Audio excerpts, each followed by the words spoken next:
Finanzas e Inversión, tu podcast de inversión, episodio número 5. Hola a todos, os damos la bienvenida al podcast de Finanzas e Inversión. Mi nombre es Javier García, junto a mi socio Borja Rubí ponemos normalmente voz a este podcast relacionado con dos de nuestras pasiones, tanto la formación financiera como la gestión de patrimonios. Bueno, como siempre, este podcast está patrocinado por rwb.es, son las iniciales de nuestra empresa que viene de Random Walk Business, es una escuela de negocios y entidad de asesoramiento financiero independiente. En ella podéis encontrar cursos desde finanzas, marketing online, emprendimiento, famosas certificaciones de EFPA España para todo aquel profesional financiero. Además, ambos nos dedicamos a la gestión de patrimonios de la mano de Diafanum Sociedad de Valores y estamos registrados en la CNMV con el número de agente 265. Reseñar simplemente que Diafanum SV es una de las pocas entidades en España que presta asesoramiento financiero independiente.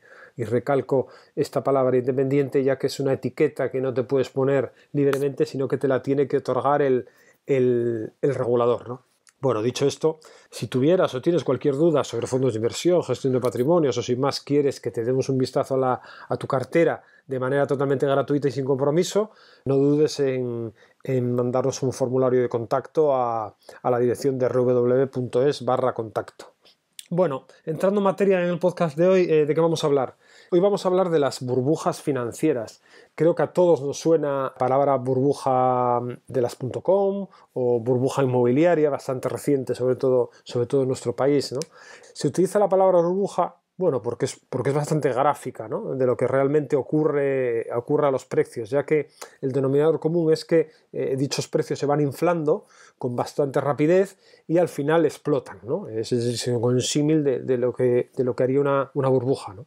De manera más técnica, ¿qué es una burbuja? Pues una burbuja financiera o también llamada económica o especulativa, pues no deja de ser un fenómeno económico consistente en el incremento desproporcionado normalmente del precio de algún activo, ¿no? De forma que dicho precio se aleja de manera sustancial del valor teórico del mismo. Esta situación surge principalmente como consecuencia de la especulación, ¿no? De ahí la etiqueta muchas veces de burbuja especulativa. Y se mantiene hasta que nuevamente finaliza la euforia, ¿no? Es decir, se produce un cambio en las expectativas de los inversores que pierden la confianza en el mercado y que les lleva a vender, ¿no? Normalmente de manera rápida, deshacer lo adquirido, bien obteniendo beneficio o buscando minimizar sus pérdidas, ¿no? Eso todo depende de en qué momento hayan comprado el activo, ¿no? Esa venta masiva que logra, pues una actitud de caída repentina, ¿no? Muy brusca del precio y que muchas veces pues ocasiona lo que se llama también en finanzas como un crack, ¿no? Ya que destruye pues cantidad elevada de riqueza y bueno, la verdad que produce un malestar continuado, ¿no? en ese entorno, en esa sociedad.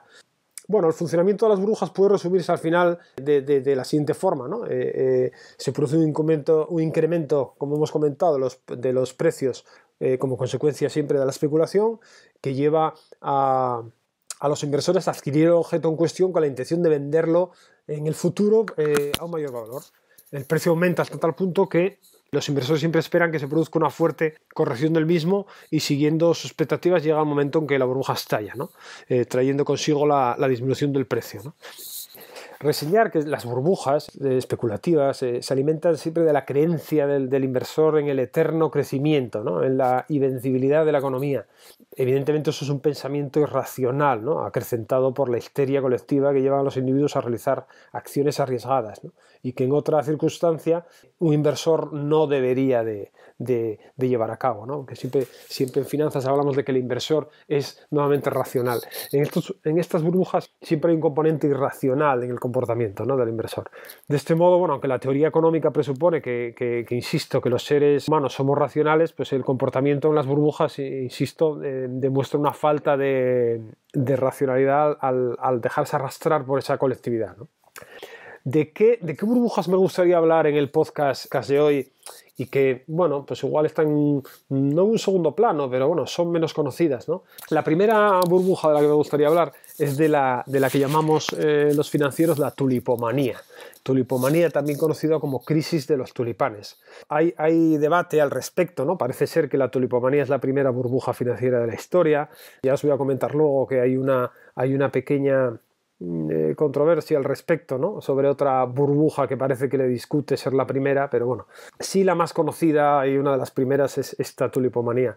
Hombre, el nombre ya todos saben de dónde viene, de los tulipanes, y todos se pueden imaginar dónde surge, ¿no?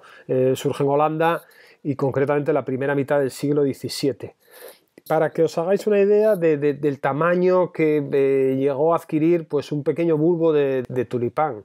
Se llegaron a intercambiar pues, por una solvente fábrica de cerveza, por 25 toneladas de mantequilla, por 80 cerdos, por un barco mercante con su tripulación o incluso por 250 toneladas de trigo, ¿no? Esos son ejemplos registrados documentalmente de lo que se podría llegar a pagar por un solo bulbo. Para que se haga una idea gráfica del tamaño que llegó a adquirir la burbuja, hasta dónde se inflaron los precios de un bulbo, insisto, de una planta, en 1637 un solo bulbo de una variedad que se denominaba Semper Augustus llegó a costar 10.000 florines. Florín era la moneda en aquella época de los Países Bajos. ¿Qué se hacía en aquella época con 10.000 florines? Pues era, imaginar, la mejor casa del canal de Ámsterdam, de uno de los canales de moda de Ámsterdam, era lo que costaba, más o menos 10.000 florines. El sueldo de un artesano anual eran 150 florines, es decir, con 10.000 florines podía pagar 66 años de salario de un artesano. Vestir a una familia holandesa, alimentarla y alojarla durante media vida, más o menos costaba esos 10.000 florines. Es decir, imagínense la burbuja, hasta qué tamaño, hasta qué dimensiones estamos hablando que alcanzó, ¿no? ¿Por qué? ¿Por qué llegó, digamos, un bulbo de tulipán a costar semejante cantidad de dinero? Bueno, se dieron determinadas especies de bulbos relativas rarezas, ¿no? Algunas especies parecían rayadas o moteadas. En aquel momento, evidentemente, no se sabía el porqué, luego se investigó y parece ser que fue un virus transmitido por el pulgón. Pero cuanto más extravagante era la flor, cuanto más rayas tenía o colores raros, etcétera, pues más codiciada era, ¿no? Y eso llevó al público a comportarse de esa manera irracional de la que hablábamos antes, ¿no? ¿Quién negoció esos precios tan elevados? Porque claro, estamos hablando de precios desorbitados, ¿no? El tulipán en aquella época era un producto codiciado por quienes valoraban lo estético, ¿no? Insistimos que ese juego de colores por ese hongo pues lo hacían muy exclusivo. Eran valorados, pues, insisto, por aristócratas, por adinerados comerciantes, ¿no? Recordemos que Holanda en el siglo XVII dominaba el comercio mundial, ¿no? Fue el país más rico del mundo. Por eso quiero insistir también, quiero dar ciertas pinceladas para aclarar cosas que se oyen erróneas sobre esta burbuja, ¿no? No fue una especulación económica propiamente dicha de toda la sociedad, no toda la sociedad empezó a comprar bulbos, a endeudarse, sino que fue más un interés cultural y de estatus, ¿no? Estatus social. Está documentado, parece que hay investigaciones al respecto que dicen que solo 37 personas gastaron más de 400 florines, ¿no? Casi todos coleccionistas de arte y muy, muy acaudalados, ¿no? Nadie se arrojó al canal por haberse arruinado y de hecho nadie entró en bancarrota por dicho motivo, ¿no? Pero sí se dio ese valor que estamos hablando y sí se alcanzó esa burbuja que comentamos. Una anécdota también añadir. Muchos de vosotros habréis visto la película Wall Street 2, la segunda parte, la más moderna, en la que bueno, Michael Douglas, ya sabéis que interpreta a Gordon Gekko, un extravagante y financiero sin escrúpulos. Pues en una secuencia en su apartamento de Manhattan enseña a su pupilo un cuadro precisamente que representa el gráfico de dicha burbuja, ¿no? Y en línea con esa anécdota, nuestro despacho en Oviedo está presidido por una reproducción de dicho cuadro, ¿no? Así que todo el que nos visita pues puede contemplarlo y saber un poco la representación de esa burbuja. Recomendación para el que quiera investigar o seguir conociendo esta historia de la tulipomanía, recomiendo un libro que se llama La historia de la flor más codiciada del mundo y las pasiones extraordinarias que despertó. Es de Mike Dash y es un libro bastante recomendado.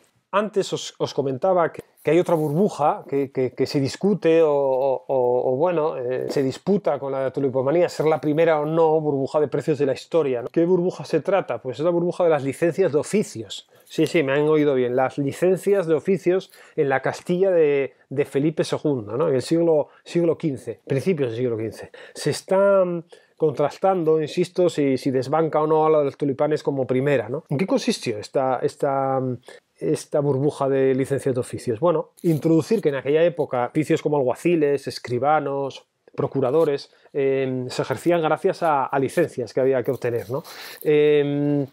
Esta burbuja, bueno, o este estudio, lo debemos a un economista de la Universidad Carlos III de Madrid que se llama Víctor Gómez, y fue el que un poco investigó sobre esta curiosa, cuando menos, burbuja, ¿no?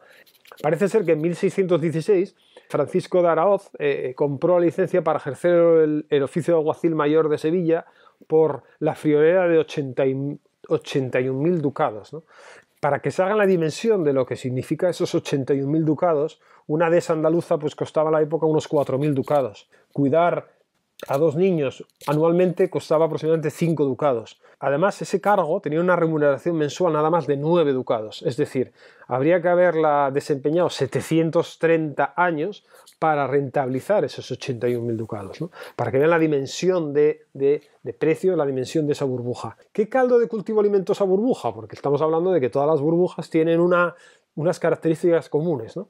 Bueno, creo que primero habría que entender el contexto, ¿no?, de aquellos años. Cuando Felipe II asume el Reino de Castilla en 1543, el déficit estructural en la Castilla de aquellos años era bastante grande, los ingresos no aumentaban al mismo ritmo que los gastos, sobre todo por tema militar, y hasta entonces pues estos cargos que hablamos de oficios pasaban de manos de nobles y burgueses en devolución de determinados favores. Felipe II vio ahí una oportunidad, vio en dicho mercado pues una posibilidad de obtener unos ingresos, ¿no? Intercaló políticas de ventas públicas, subastas, para crear una especie de mercado privado, ¿no? Esos fueron los cimientos, ¿no? Aparte, bueno, se acompañó un cierto componente político, ¿no?, que alimentó también la burbuja, y cierta corrupción, ¿no?, que parecen personajes como el conde duque de Olivares, que parece ser usaron información privilegiada para ganar las subastas. Y otra característica fundamental que provocó esta burbuja fue que se podían acumular. De hecho, se llegó a ver personas que acumulaban 27 oficios, ¿no? Aparte podían alquilarse, ¿no? Se acabó una rentabilidad más o menos a cada oficio del 5% anual, ¿no? Bueno, es otro ejemplo de burbuja de precios, ¿no? Cuando menos particular, ¿no? Y la última burbuja que quería comentaros fue el crack del 29, ¿no? Todos sabéis, el octubre negro, octubre el 29 de Nueva York, acompañada del famoso lunes negro, donde la bolsa de Nueva York cayó Wall Street cayó un 13%, el martes negro, que mucha gente no lo cita, pero prácticamente la bolsa cayó lo mismo, cayó un 12%. ¿Por qué ocurrió eso, no? ¿Por qué se fraguó? Todo se puede decir que nació después de la Primera Guerra Mundial. Estados Unidos, sabéis que sale relativamente indemne financieramente hablando, ¿no?, por su entrada tardía en la guerra. Eso le hizo disfrutar un dulce despegue, ¿no?, lo que llamaron ellos los locos años 20. Iconos culturales como Chaplin también ayudaron a promover el concepto de inversión como un deber patriótico. Se popularizó la inversión entre el pueblo. Pronto el pueblo, los inversores, vieron frutos, ¿no? Recordamos como cadenas como Montgomery Ward o General Electric duplicaban la inversión en 18 meses. O sea, se duplicaba el importe invertido en un año y medio. Bueno, al final, ¿qué provoca esto? Que todo americano medio con ciertos ahorros quisiera invertir, ¿no? Ya no solo con ciertos ahorros, sino que se popularizó, se generalizó operar con margen, se llamaba en aquella época. Con margen significa pidiendo prestado, ¿no? Hasta el 90% de la cantidad invertida se pedía prestado, ¿no? Claro, esto es un caldo de cultivo para una burbuja perfecto, ¿no? Toda esta excitación, debajo hay un débil, un frágil castillo de naipes, ¿no? Todo esto estalló, imagínense el derrumbe, ¿no? Gente que pidió crédito para comprar acciones, cuando se pone a devolver el crédito, sus acciones casi no valen nada, pues imagínense el desastre, ¿no? De hecho, en aquella época presidía Estados Unidos Herbert Hoover, muy reacio también a que el gobierno entrara en crisis, transmitió cierta dejadez. De hecho, estos ciudadanos que perdieron las casas, algunos barrios se denominaron con el nombre de Hoovervilles, ¿no? El juego de palabra entre la palabra del presidente y las casas, Hoovervilles. En 1932 le da el relevo Roosevelt, ¿no? En su toma de posesión, bastante famosa en 1933, pues un discurso en el que devuelve la ilusión al pueblo americano. De hecho, recibe en la Casa Blanca medio millón de cartas de agradecimiento por ese discurso o por volver a animar al pueblo americano, ¿no?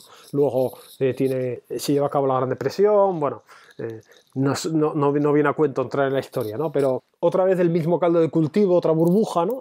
Con el mismo procedimiento, ¿no? Todo el mundo compra, llega un momento de euforia en el que incluso se pide prestado para comprar hasta que todo ello estalla, ¿no? Puede estallar por motivos económicos, puede estallar porque sin más la burbuja, los precios son tales que ya no hay nada que sostenga ese nivel de precios y buscan precios más equilibrados, o porque viene acompañado por algún tema político o por algún acontecimiento, ¿no? Social.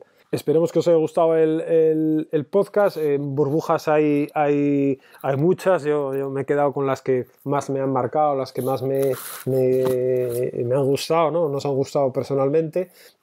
Para finalizar, no olvidéis suscribiros al podcast y valorarnos con 5 estrellas en iTunes, en iBooks y en Spotify. Clicar en el corazoncito, por favor. Dejar vuestros comentarios, preguntarnos lo que queráis, sobre todo ser felices, dejar que la tendencia del mercado siga su curso, y el mercado sabéis que pone a cada compañía en su sitio, ¿no? Como hizo Warren Buffett en una de las citas más famosas, solo cuando baja la marea se ve quién se está bañando desnudo, ¿no? Muchas gracias por vuestras valoraciones de 5 estrellas, por escucharnos, por estar al otro lado, por comentar el podcast, el blog, por seguirnos en las redes, etcétera. Ya sabéis que nos podéis encontrar en rw.es, en Facebook, en Instagram, en YouTube, en Rankia, en Finect, en Fans People, en España, en LinkedIn y hasta el infinito y más allá, con las cuentas de RW Random Walk Business. Personalmente también estamos en Oviedo, en la calle Cervantes 18, lo que si estáis por Asturias o concretamente en Oviedo, os invitamos a un café gustosamente. Deseando que los mercados os acompañen, nos despedimos con un fuerte abrazo hasta el próximo jueves. Gracias y un saludo.